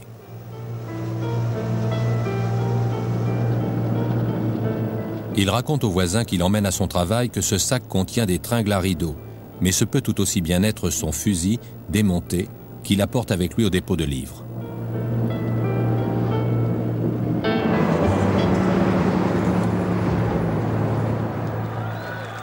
À Fort Worth, le président Kennedy s'est lui aussi levé de bonne heure ce matin-là. Le Secret Service, chargé de protéger la personne du chef de l'État, est inquiet de ce voyage au Texas où les groupes d'extrême droite ne cachent pas leur hostilité au président. Quand j'ai allumé la télévision le matin du 22 octobre et que j'ai vu Kennedy arriver à la chambre de commerce de Fort Worth où il devait participer à un petit déjeuner politique, je me souviens que le présentateur a fait patienter les téléspectateurs, car les Kennedy étaient en retard, en énumérant tous les présidents qui avaient été assassinés dans l'histoire des États-Unis. Cela en dit long sur le climat qui régnait ce jour-là. Je pense que nous étions nombreux à être conscients des menaces qui pesaient sur la vie du président.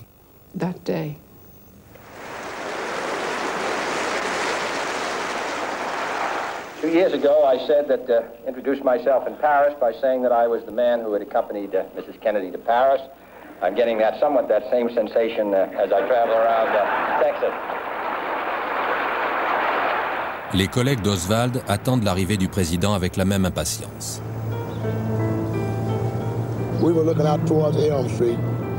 On était en train de regarder en direction d'Elm Street et il est venu nous demander pourquoi on était tous là. Quand on lui a répondu qu'on attendait l'arrivée du président, il a mis les mains dans ses poches, il a ri et il est reparti.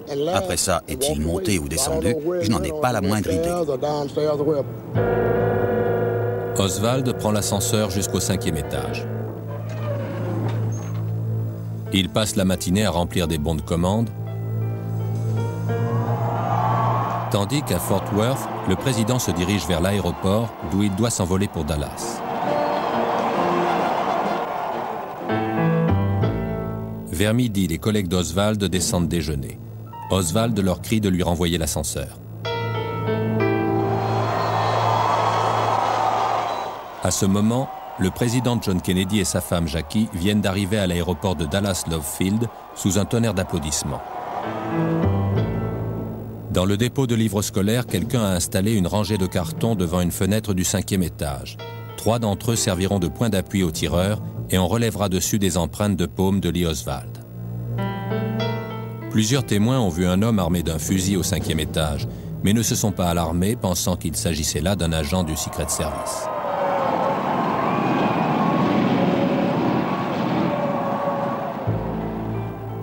Oswald déclarera à la police qu'à ce moment-là, il était en train de déjeuner avec 2 de ses collègues et qu'il est ensuite remonté au premier pour s'acheter un coca. Mais les 2 collègues en question affirmeront ne pas avoir déjeuné avec lui.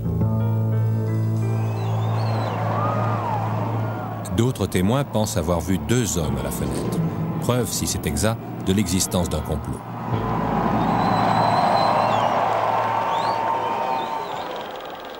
Ces images, filmées par un cinéaste amateur, montrent le cortège présidentiel au moment où celui-ci s'engage sur Dealey Plaza et passe devant le dépôt de livres scolaires. Des experts se sont penchés sur ce film pour voir si on apercevait réellement un 2e homme au 5e étage. Le film de Hughes est particulièrement intéressant. On y voit au 4e étage un employé du dépôt de livres scolaires agiter le bras droit pour saluer le cortège présidentiel qui passe sous les fenêtres du bâtiment. Au 5e étage, on aperçoit une ombre derrière la fenêtre où le tireur se trouvait embusqué, qui d'après certains témoins ne pouvait être qu'une forme humaine. Lorsque le film défile, cette forme disparaît, ce qui permet de conclure qu'il n'y a pas de silhouette à la fenêtre. On aperçoit également un mouvement à la fenêtre la plus à droite du 5e étage, indiquant la présence d'une autre personne. 7 secondes seulement avant la première détonation, quelque chose bouge derrière la fenêtre la plus à droite du 5e étage. Juste en dessous, Harold Norman lève le bras pour saluer le président. Nous étions au 4e étage, juste en dessous de la fenêtre du 5e étage. C'est de cette fenêtre que les coups sont partis. Ça a fait...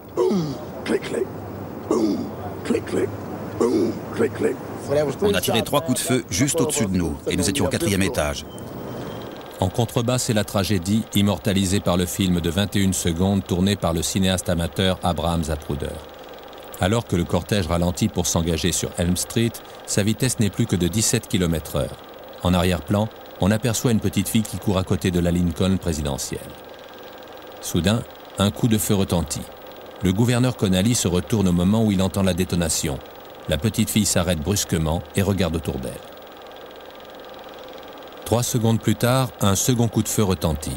La balle frappe Kennedy à la base du cou, en ressort par la trachée avant de toucher Connally qui s'effondre sur sa femme. Madame Kennedy se tourne vers son mari. Il se passe quelque chose. Elle regarde son visage, puis c'est le coup fatal.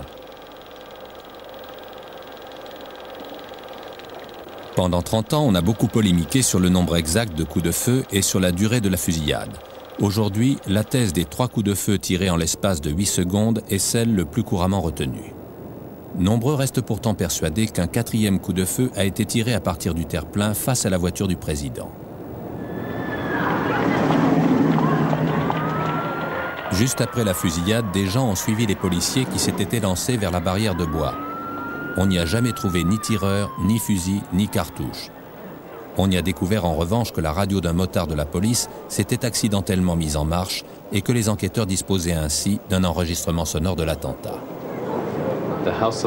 Les experts désignés par la commission de la Chambre des représentants ont conclu avec 95% de certitude qu'il y avait bien eu un 4e coup de feu sur Dealey Plaza et qu'il avait été tiré du terre-plein. Mais l'Académie nationale des sciences a réexaminé leur travail et découvert une multitude d'erreurs et d'omissions. La plus grave étant que le moment des coups de feu établis par les experts du comité sur les assassinats ne correspondait pas à la réalité. Selon eux, les coups de feu avaient été tirés 1 minute après l'assassinat du président. Dans la confusion qui règne ce jour-là à l'hôpital Parkland, des erreurs sont commises, et d'autres le seront lors de l'autopsie pratiquée par la suite. Mais les photos de celle-ci montrent en tout cas que s'il y a vraiment eu un second tireur sur le terre-plein, il a manqué sa cible. 2 balles seulement ont frappé Kennedy et ont été tirées de derrière. Les 4 enquêtes gouvernementales ont abouti au même résultat. La commission Warren en 64, celle du ministre de la Justice Ramsey Clark en 68, la commission Rockefeller dans les années 70 et celle du comité sur les assassinats en 79, qui a réexaminé les preuves avec l'aide de nombreux experts en médecine légale. Les premiers enquêteurs ne disposaient évidemment pas des techniques infographiques que nous connaissons aujourd'hui. L'Association des avocats américains a demandé à une entreprise spécialisée du nom de Failure Analysis Associates de créer ces images 3D. Elles permettent de reconstituer la trajectoire de la balle dite magique, la seconde balle de l'attentat, tirée de la fenêtre du 5e étage. Car la question que beaucoup se posent, c'est comment celle-ci a bien pu traverser 2 corps, infliger 7 blessures et sortir quasiment intacte de ce singulier parcours. Selon les conclusions des 4 commissions gouvernementales, la balle a traversé le corps des 2 hommes en ligne droite. Il ne fait aucun doute qu'une balle ait pu traverser les 2 hommes et les blesser en 7 endroits pour en ressortir intacte. Ralentie par le corps du président, puis par celui du gouverneur, elle allait suffisamment vite pour briser des os, mais pas pour se déformer. Les techniciens informatiques sont partis des lésions constatées sur les corps des 2 hommes pour déterminer l'emplacement du tireur. Le cône qui part des blessures montre que l'endroit le plus propice correspond à la fenêtre la plus à droite du 5e étage du dépôt de livres scolaires. Si les 3 coups de feu ont bien été tirés en l'espace de 8 secondes, voici ce que le meurtrier a dû voir au moment où il ajustait son tir.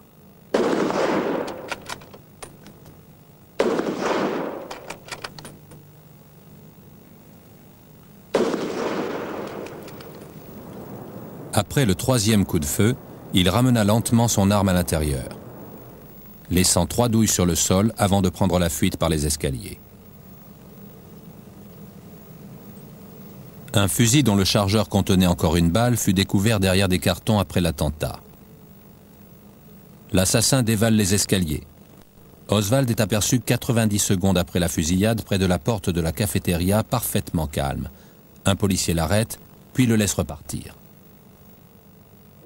Avant que le bâtiment ne soit bloqué par la police, Oswald sort du dépôt par la porte principale. Il est le seul, semble-t-il, à l'avoir fait à ce moment-là. Il monte dans un bus qui se retrouve bientôt pris dans un embouteillage. Il en descend alors pour prendre un taxi. Il demande au chauffeur de le déposer quelques centaines de mètres avant d'arriver chez lui, puis rejoint sa chambre au plus vite. Il change de vêtements, s'arme d'un calibre 38, enfile un blouson à fermeture éclair de couleur claire et ressort de chez lui.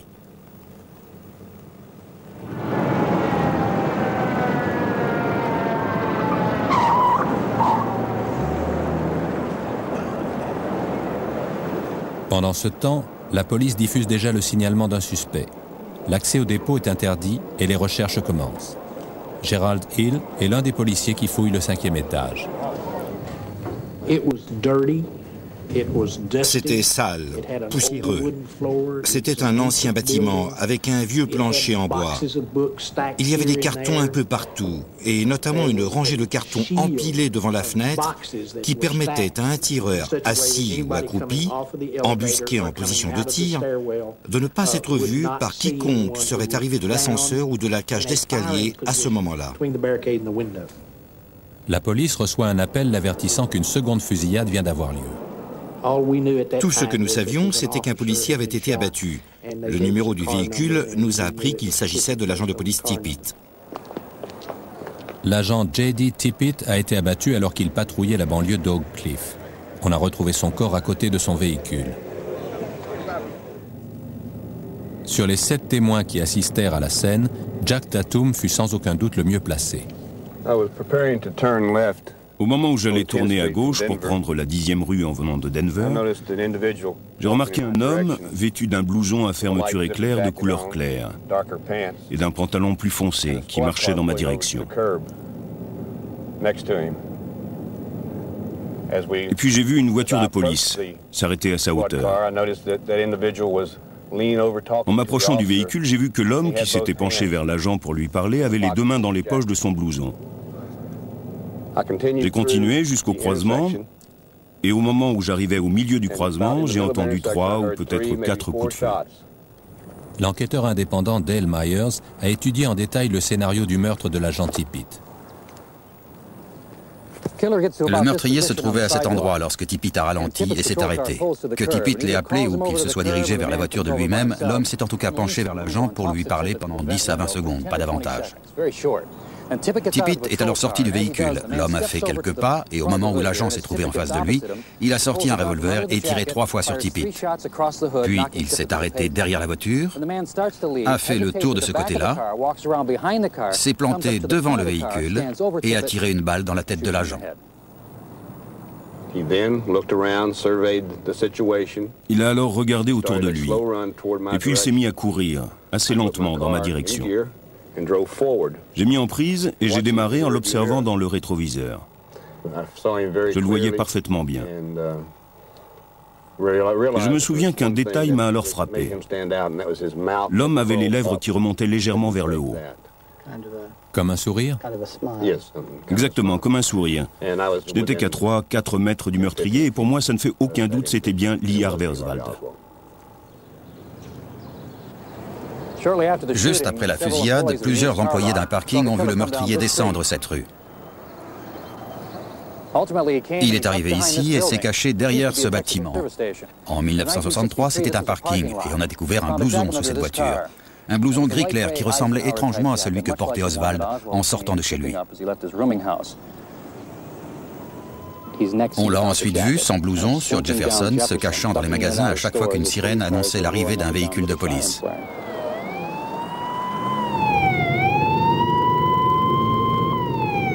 Alors que les voitures de police passent en trombe devant le Texas Movie Theater, la vendeuse de billets du cinéma sort de sa guérite et voit Oswald entrer sans payer. Mais quelqu'un d'autre l'a également aperçu et a appelé la police. Nous sommes entrés dans la salle.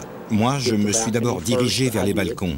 Il faisait assez sombre et nous avons ouvert la porte latérale pour y voir un peu plus clair. Nous nous sommes assurés qu'il n'était pas dans les balcons et je suis alors redescendu au rez-de-chaussée. Au moment où j'arrivais dans le hall, j'ai entendu des bruits de bagarre et je me suis aussitôt précipité dans la salle. Là, j'ai vu un agent lutter avec un suspect au niveau du 3e rang au fond de la salle. Nous nous y sommes mis à 7 avant de parvenir à le maîtriser et à lui passer les menottes. Après qu'on a réussi à lui passer les menottes, il s'est mis à hurler, à reprocher à la police sa brutalité, à invectiver les agents. C'est ça l'Amérique? Ce genre de choses. Oswald sort sous les huées d'une foule en colère avant d'être embarqué dans une voiture de police. Juste après avoir démarré, nous avons prévenu par radio que nous étions sur le chemin de la prison avec notre suspect. On lui a demandé son nom, mais il n'a pas voulu nous répondre. Et quand on lui a demandé s'il savait pourquoi il avait été arrêté, il s'est contenté de répondre « Je n'ai rien fait dont je doive avoir honte ». Comme il refusait toujours de dire son nom, l'agent Bentley a attrapé son portefeuille qui se trouvait dans l'une de ses poches et qui contenait 2 cartes d'identité, une au nom d'Oswald et une autre au nom d'Idle. La voiture de police arrive au commissariat central et emprunte la rampe d'accès menant au parking du sous-sol. Ils prennent l'ascenseur et Oswald est amené devant le chef de la brigade criminelle, le capitaine Will Fritz, bien connu au Texas pour l'efficacité de ses interrogatoires. Let's keep it quiet. We'll all get it. Has the gentleman been identified? Yes, sir. He's been identified for killing the officer. Right. Has any identification been attempted for the killing of the president? Not yet. Not yet.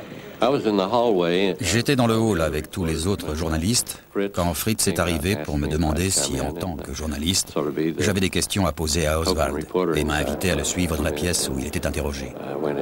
Quand j'ai vu Oswald, je lui ai demandé ce qui lui était arrivé à l'œil et il m'a répondu qu'il avait reçu un coup au moment de son arrestation.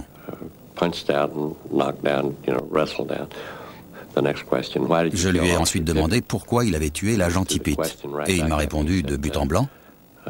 Quelqu'un a été tué? Un policier a été tué? Avec un petit sourire narquois aux lèvres. J'avais envie de le frapper.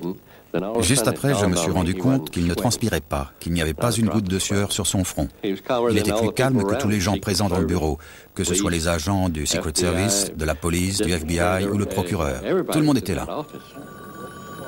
Il n'y avait pas moyen de lui faire admettre quoi que ce soit, il niait tout en bloc.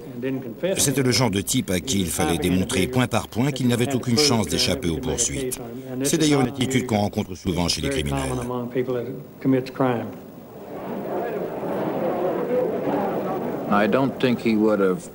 Je ne pense pas qu'il aurait craqué, qu'il aurait avoué quoi que ce soit. Je crois qu'il nous faisait marcher. Il était persuadé qu'il était plus malin que tout le monde et avait visiblement l'intention de maintenir cette version envers et contre tout. Entre-temps, la police a retrouvé l'arme du crime et le FBI a découvert que le fusil a été acheté par un certain Idle.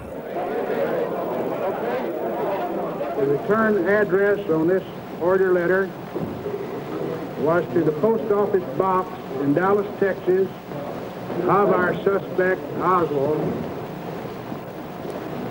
But it has definitely been established by the FBI that the handwriting is the handwriting of Oswald. On lui a demandé s'il s'était déjà servi du pseudonyme Idle, et il a répondu que non. Quand on lui a demandé s'il connaissait quelqu'un du nom d'Idle, il a encore répondu par la négative. Quand on a insisté pour savoir s'il n'était pas en possession d'une carte d'identité au nom d'Idle au moment de son arrestation, il a dit « c'est exact ». Comment expliquez-vous ça, lui a-t-on demandé. Et il a répondu « je ne l'explique pas ». Here comes Oswald down the hall again. Did you buy that rifle? Just as fast as you people have been given, but I emphatically deny these charges. Tout au long de son interrogatoire, Oswald a menti pour tenter de dissimuler un élément et un seul, le fait qu'il était propriétaire du fusil. Quand il a menti au sujet de la photo de l'arrière-cour, c'était pour cacher le fait qu'il possédait un fusil. Quand il a prétendu ne jamais s'être servi du pseudonyme d'Idle, c'était pour cacher le fait qu'il avait commandé le fusil. Si l'on reprend l'interrogatoire point par point, on s'aperçoit qu'en ce qui concerne le fusil, il ne s'est jamais contredit. Il n'a jamais voulu admettre qu'il était le propriétaire du fusil, qui était en l'occurrence l'arme du crime. Et s'il s'est tellement évertué à mentir à ce sujet, cela montre bien, à mon avis, qu'il n'avait pas la conscience tranquille. I don't know what this is all about. Kill the president? No, sir, I didn't. People keep asking me that.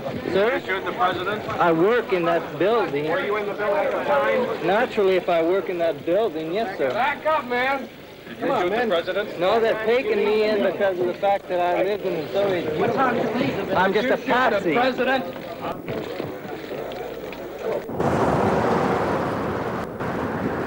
Vers minuit, Oswald est présenté à la presse. Il vient d'être inculpé du meurtre de l'agent Tippit et va bientôt l'être pour l'assassinat du président Kennedy. That No, I've not been charged with that. In fact, nobody has said that to me yet. The first thing I heard about it was when the newspaper reporters in the hall asked me that question. Nobody said what, sir? Au fond de la salle où se tient la conférence de presse se trouve un homme qui n'est ni journaliste ni policier.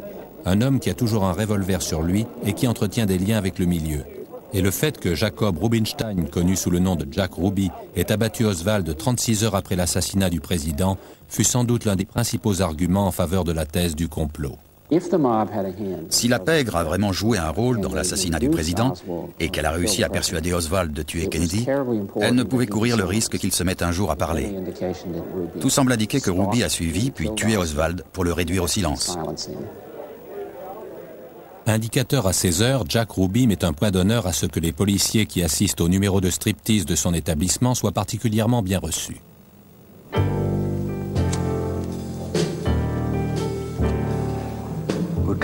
Quel genre d'homme était Jack Ruby?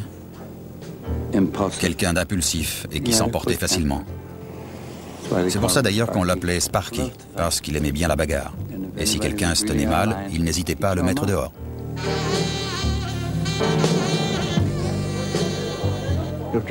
Si Jack Ruby savait qu'il avait affaire à un représentant de la loi, il veillait toujours à ce qu'il ne manque de rien, que ce soit de l'alcool, des filles, à manger, etc. Car il se disait qu'un jour ou l'autre, il aurait besoin de son aide. Oui, il était du genre à payer sa tournée, surtout quand il avait affaire à des policiers. C'est vrai que là, il était vraiment généreux. Jack Ruby adorait la bagarre, ça c'est sûr. Quand on nous appelait pour une bagarre, on n'avait pas grand-chose à faire. Le temps d'arriver, Ruby avait déjà envoyé le fauteur de trouble au bas des escaliers. Jack Ruby avait des relations avec la mafia. Il avait conservé des amitiés du temps où il vivait à Chicago avec des truands au casier judiciaire plus que chargé. Et il connaissait autant de monde parmi les membres du crime organisé que parmi les policiers. Il n'y a aucun doute là-dessus. Sam et Joe Campizzi, membres influents de la mafia, font partie des fréquentations de Jack Ruby. Oui, Jack connaissait les Campizzi. Je les ai vus ensemble très souvent. Quand Jack allait au restaurant à l'Égyptien, il n'était pas rare que Joe Campizzi le rejoigne. On était souvent assis à la même table. Jack Ruby, Joe Campizzi et moi-même d'ailleurs. On se connaissait tous très bien à l'époque. Les Campizzi sont alors deux des lieutenants de Carlos Marcello, l'un des parrains de la mafia qui a parlé de tuer le président. C'est vrai qu'on a du mal à croire que la mafia n'ait pas été impliquée dans le meurtre de Lee Oswald. Pourtant, si l'on examine les allées et venues de Jack Ruby et d'Oswald au cours du week-end, rien ne prouve que Ruby ait agi sur l'ordre de la mafia. Tout porte à croire au contraire qu'il a agi pour son propre compte, depuis le début. Si Ruby a véritablement été engagé par la mafia pour tuer Oswald, il a déjà manqué une superbe occasion de le réduire au silence.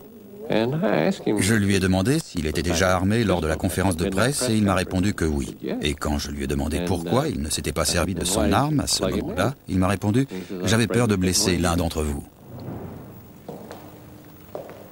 Ruby passe une bonne partie du samedi au commissariat de police.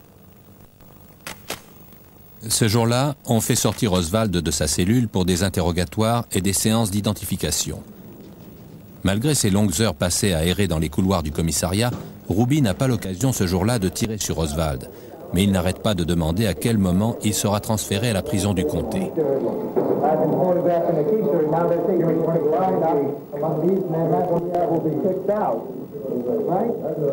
Oswald passe sa dernière nuit dans une cellule du commissariat. La police annonce que son transfert à la prison du comté interviendra aux alentours de 10 heures le lendemain matin. Si Ruby a véritablement l'intention de tuer Oswald, c'est sa dernière chance. Et pourtant, aucun signe de lui ce matin-là à 10 heures, lorsque le fourgon blindé arrive pour le transfert d'Oswald. Ce matin-là, Jack Ruby a pris tout son temps avant de quitter son appartement. Il s'est ensuite rendu sans se presser au bureau de la Western Union, d'où il a envoyé un mandat de $25 et a empoché tranquillement sa monnaie, d'après l'employé. Son reçu indique 11h17. C'est 4 minutes plus tard, à 11h21, qu'il va abattre Oswald. J'ai vérifié moi-même en partant de l'heure indiquée sur le reçu du mandat, c'est-à-dire 11h17. Il ne faut pas plus de 83 secondes. J'ai chronométré le trajet à 3 reprises en marchant lentement, normalement et vite, ce qui donne une moyenne de 83 secondes pour faire le trajet entre la Western Union et la rampe d'accès qui mène au parking de sous-sol. On ne sait toujours pas comment Ruby a pu tromper la vigilance des nombreux policiers postés à l'entrée du parking. Avec plus d'1 heure de retard sur l'horaire prévu, James Leavell s'apprête alors à faire descendre Oswald par l'ascenseur. Je ne savais pas en prenant l'ascenseur, et je ne vois pas comment il aurait pu le savoir, combien de temps il nous faudrait exactement pour arriver en bas. Ruby se trouvait pourtant au sous-sol juste comme nous arrivions, et il ne pouvait pas être là depuis plus de 45 secondes, 1 minute.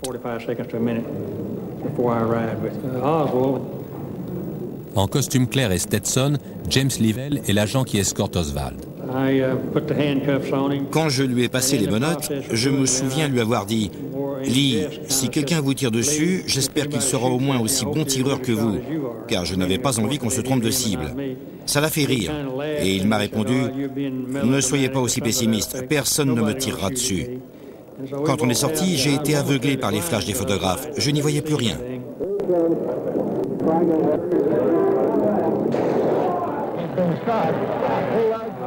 Au moment où on lui a tiré dessus, il a fait « et il est tombé sans rien dire d'autre. »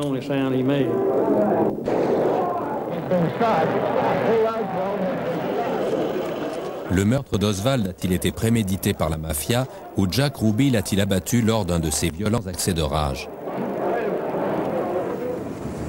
C'est moi qui ai transféré Jack Ruby à la prison du comté. Et quand je lui ai demandé pourquoi il avait tiré sur Oswald, il m'a répondu qu'il y pensait déjà depuis le vendredi soir. Mais beaucoup de gens m'ont dit par la suite, si j'avais été à sa place, dans un état de rage depuis le vendredi après-midi, je l'aurais sûrement tué sans hésiter une seconde. Oswald ne reprendra jamais connaissance.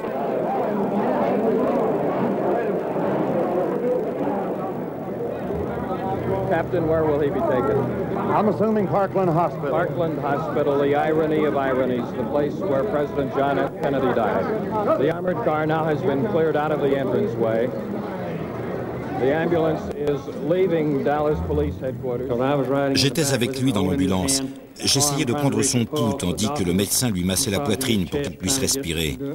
Il a alors poussé un gémissement. Ses bras se sont légèrement tendus avant de se relâcher totalement. Et je pense que c'est à ce moment-là qu'il est mort, car il n'a plus bougé une seule fois après ça.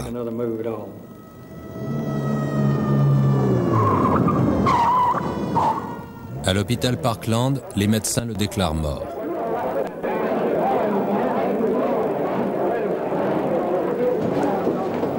Sa mort rend impossible un procès qui aurait pu établir sa culpabilité ou son innocence. Aujourd'hui encore, nombreux sont ceux qui doutent que le tireur du dépôt de livres scolaires ait effectivement été Oswald. Peu de temps après la fusillade, la police relèvera sur l'arme du crime plusieurs fragments d'empreintes près de la sous-garde et une empreinte de paume nettement identifiable sous le canon du fusil. Au commissariat de police, des empreintes d'Oswald ont été relevées sur le fusil. Mais lorsque le FBI a expédié l'arme du crime à son laboratoire de Washington, l'empreinte de paume est restée à Dallas, compromettant ainsi toute chance de procéder à une expertise cohérente. Les empreintes de la sous-garde, qui n'étaient plus aussi nettement identifiables, ont été ignorées par les spécialistes. Vincent Scalise est l'un des experts américains les plus éminents en matière d'empreintes. Le FBI a examiné ces empreintes, mais les a jugées trop imprécises pour permettre une quelconque identification. J'ai réexaminé la photo de ces empreintes en 1978 pour le comité des représentants sur les assassinats. Et je suis parvenu à la même conclusion. Leur manque de précision ne permettait pas de les identifier.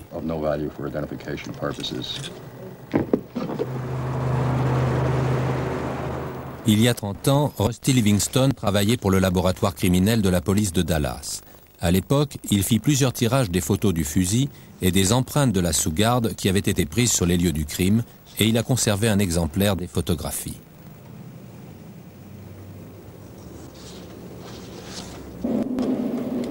Il apparaît aujourd'hui que le FBI ne disposait pas en 1963 de l'intégralité des photos prises sur les lieux du crime. Ces pièces à conviction oubliées ont récemment fait l'objet d'un premier examen. Les empreintes qui apparaissent au niveau de la sous-garde peuvent être partiellement identifiées en 3 endroits différents. Si elles ne sont pas suffisantes pour établir l'identité du tireur, elles ne contredisent en rien les empreintes d'Oswald. Conscient de la polémique que ces découvertes ne vont pas manquer de susciter, Vincent Scalise est pourtant prêt à aller plus loin encore. Lorsque j'ai commencé à étudier les photos, il y en avait 4 en tout. J'ai d'abord vu qu'il y avait 2 empreintes. Lors d'un examen plus approfondi, je me suis aperçu que ces empreintes avaient été prises avec des temps de pose différents.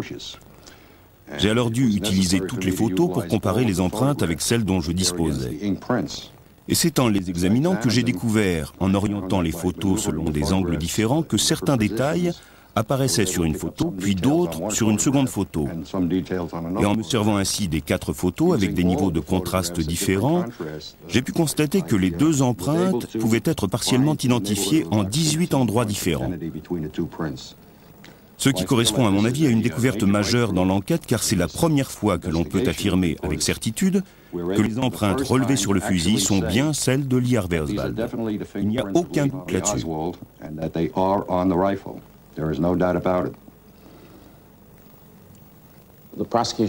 L'affaire Oswald est une affaire on ne peut plus simple.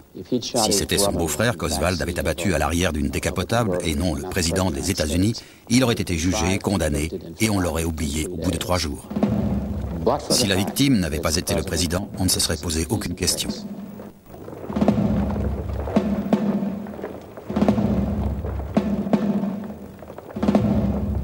Trois jours après l'assassinat, Washington et le monde entier pleurent la disparition du président John Kennedy.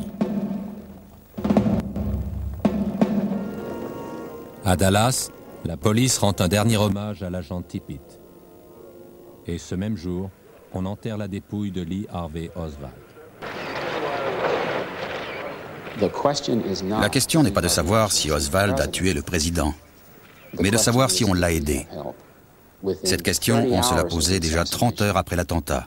Et aujourd'hui, 30 ans plus tard, elle est toujours la même.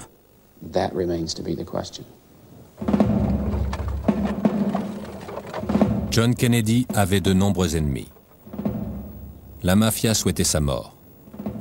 De nombreux exilés cubains fêtèrent sa disparition. On peut penser que le destin de Lee Harvey Oswald croisa un jour celui des ennemis du président. Mais personne n'a pu établir la preuve qu'ils ont poussé Oswald à agir pendant les dernières journées qu'il passa à Dallas. Mais il semble bien que l'idée du complot ne soit pas nécessaire pour comprendre qui était Lee Harvey Oswald. Cela fait plus de 30 ans maintenant que je m'interroge. Pour moi, c'est un combat permanent entre le cœur et la raison. Mon cœur me dit une chose, ma raison m'en suggère une autre. Personne ne l'a vu appuyer sur la gâchette pour tuer le président, c'est vrai. Mais c'est son fusil qu'on a retrouvé là. C'est lui qui était au dépôt. On sait ce qu'il a fait après avoir quitté l'immeuble.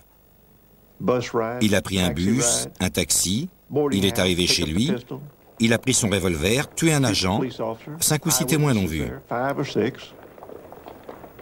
On ne peut tout de même pas faire abstraction de tout ça simplement parce qu'il a déclaré être un pigeon. J'aimerais pouvoir le faire, mais ce n'est pas possible. À mon avis, c'est bien que les gens s'interrogent et veuillent y regarder de plus près. C'est même très bien. Mais au bout de 40 ou 50 fois, on peut peut-être estimer que ça suffit. On peut le laisser reposer en paix maintenant.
Thank you.